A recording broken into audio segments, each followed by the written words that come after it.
Eh ben, c'est parti, hein.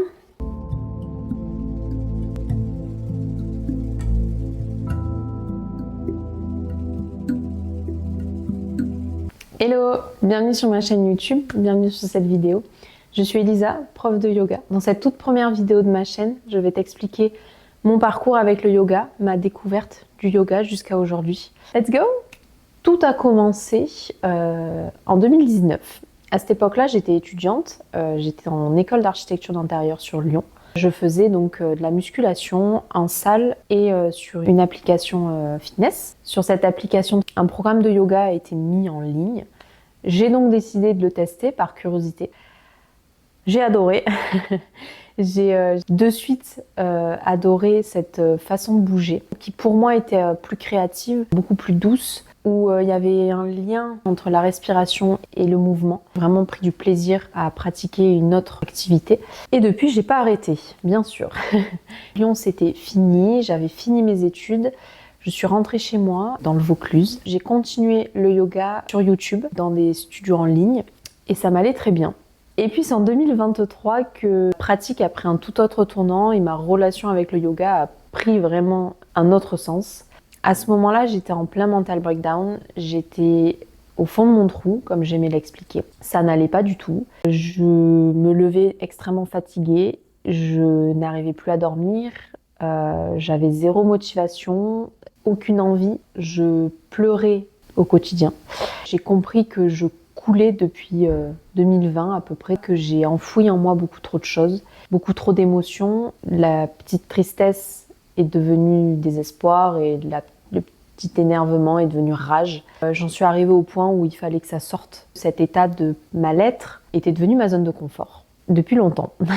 Depuis trop longtemps. J'ai décidé d'aller de l'avant, de me faire accompagner. Et le yoga m'a vraiment tellement aidée. C'était l'une des clés pour faire que je sorte la tête de l'eau, pour que j'aille mieux. Je pratiquais à ce moment-là en physique, donc avec une prof qui m'a tellement enrichie personnellement. Et je commençais aussi à pratiquer moi toute seule sur mon tapis, sans vidéo, sans rien. Je laissais bouger mon corps. Ce qui m'a fait beaucoup de bien, c'est de me dire pendant 1 heure, je suis là, sur mon tapis, avec moi-même. Et pendant 1 heure, j'arrivais à couper mon mental, à couper toutes les questions qu'il y avait dans ma tête. Et un peu comme j'imaginais un hamster qui tournait dans sa roue, qui tourne et qui s'arrête jamais. Et là, pendant 1 heure, j'arrivais à arrêter ce petit hamster. J'arrivais à mettre en pause mes émotions. Pendant 1 heure, c'était moi et mon tapis, mes mouvements, ma respiration. Et ça me faisait un bien fou.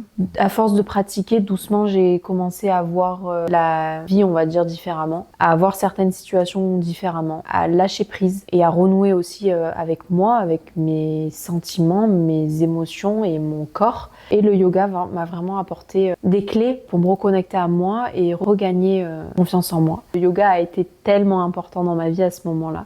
Et en parallèle, je me suis mise au CrossFit, simplement pour essayer dans un premier temps, puis j'ai adoré. J'ai bien accroché.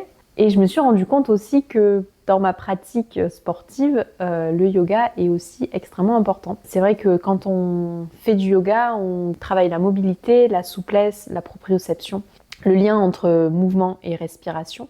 Tous ces aspects-là sont vraiment importants dans le sport. Je me suis vraiment rendu compte que ajouter le yoga à sa routine sportive, c'est vraiment quelque chose d'important pour pouvoir développer un corps fort, souple et en bonne santé.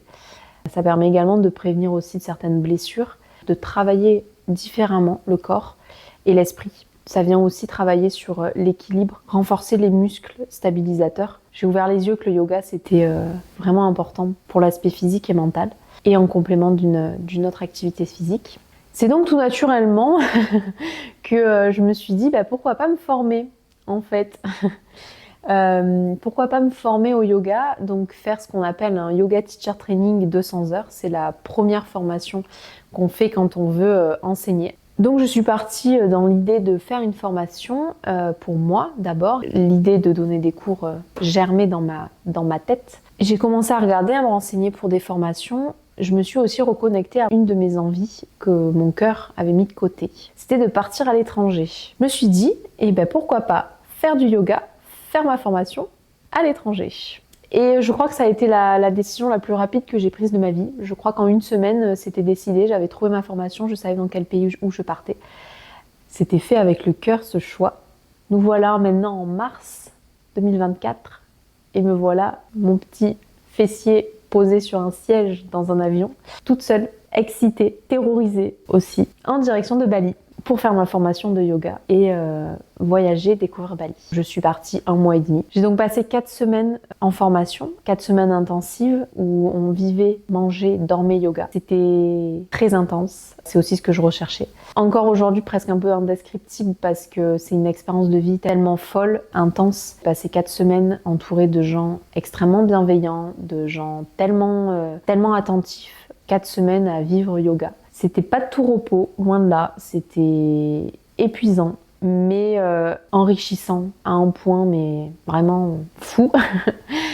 Et je me suis sentie à ma place, mais le sentiment que ça fait d'être dans un endroit, dans un lieu, et de se dire je suis au bon endroit, j'ai fait les bons choix. Waouh quoi, ça a pas de prix. Une fois ma formation finie, j'avais mon petit diplôme sous le coude. Je suis partie en voyage à Bali. Je vais pas parler de mon voyage de Bali, on pourra hein, bien sûr. Ça a été à la fois fou et à la fois fou dans les deux sens. Hein. Fou génial et fou pas fou. Je suis partie à l'autre bout du monde pour me former en yoga. Et je suis rentrée chez moi pour donner des cours de yoga. Donc je donne des cours de yoga en physique et je donne aussi des cours de yoga en ligne. Donc sur cette chaîne YouTube, tu vas pouvoir suivre des cours de yoga avec moi. Je propose un cours de yoga dynamique parce que je mets vraiment le corps et la respiration au cœur de la pratique. Grâce au corps, grâce aux sensations qu'on a dans le corps, on fait plein de parallèles avec le mental, la gestion des émotions, le lâcher prise. Donc c'est voilà, pour ça que je parle de yoga dynamique. Nous allons pratiquer ensemble sur cette chaîne YouTube 1 fois par semaine dans un cours de yoga dynamique pour te permettre d'évoluer physiquement et mentalement afin de te connecter à ton potentiel. Je t'invite à t'abonner à cette chaîne YouTube afin de suivre cette aventure yoga. Like et commente la vidéo, moi ça va me permettre de me soutenir.